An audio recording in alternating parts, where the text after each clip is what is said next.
Donc, un peu comme les différences de carré pour les polynômes de degré 2, les polynômes de degré 3 qui sont composés de deux termes, par exemple 27x à la 3 plus 64, qui est la somme de deux nombres cubes ou deux cubes, c'est des cas spéciaux. En fait, il existe une règle qui est semblable à la différence de carré, mais il y a une façon un peu plus simple de les résoudre. Ici, si on se fie à la façon dont on l'avait fait à l'exemple précédent, il faudrait trouver les facteurs de 64, donc qui sont 1, 2, 4, 8, ainsi de suite, sur les facteurs de 27. Donc, il y aurait quand même une assez grande quantité de facteurs possibles. La façon la plus simple de faire ça, c'est de résoudre l'équation.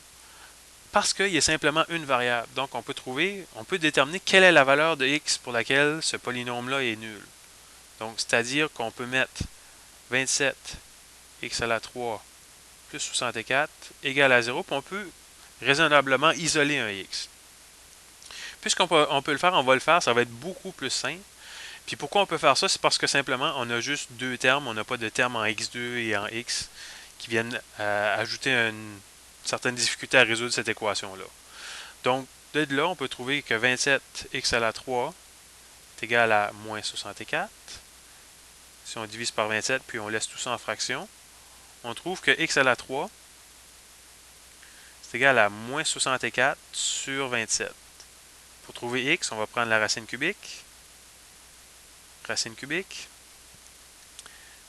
Et là, on peut appliquer simplement la racine cubique au numérateur, qui va faire moins 4.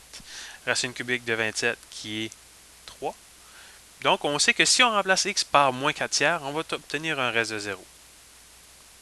Donc là, on peut poursuivre notre travail avec la division synthétique. Donc, on a moins 4 tiers ici.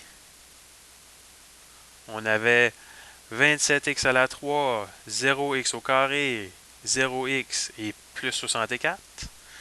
Donc, on fait l'opération. Donc, 27 fois 4 tiers. 27 divisé par 3, ça fait 9. 4 fois 9, 36. Donc, moins 36. 0 plus moins 36, ça fait moins 36.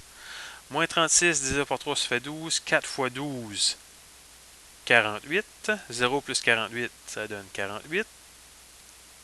48 divisé par 3, ça fait 16. 16 fois moins 4, ça fait moins 64.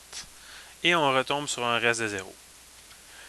Par contre, on avait une fraction ici, donc on devra diviser chacun des coefficients par le dénominateur de la fraction, donc par 3. Donc, on trouve que ça me donne 9x au carré, moins 12x, plus 16 comme facteur. Puis l'autre facteur, en fait, c'est 3x plus 4. Donc, on a ceci, puis là, on doit toujours aller vérifier, est-ce qu'on peut factoriser davantage? Donc, quel nombre ensemble nous donne 9 fois 16, donc c'est-à-dire 144, multiplié ensemble, et dont la somme est moins 12. Vous pouvez essayer, vous ne trouverez pas de résultat.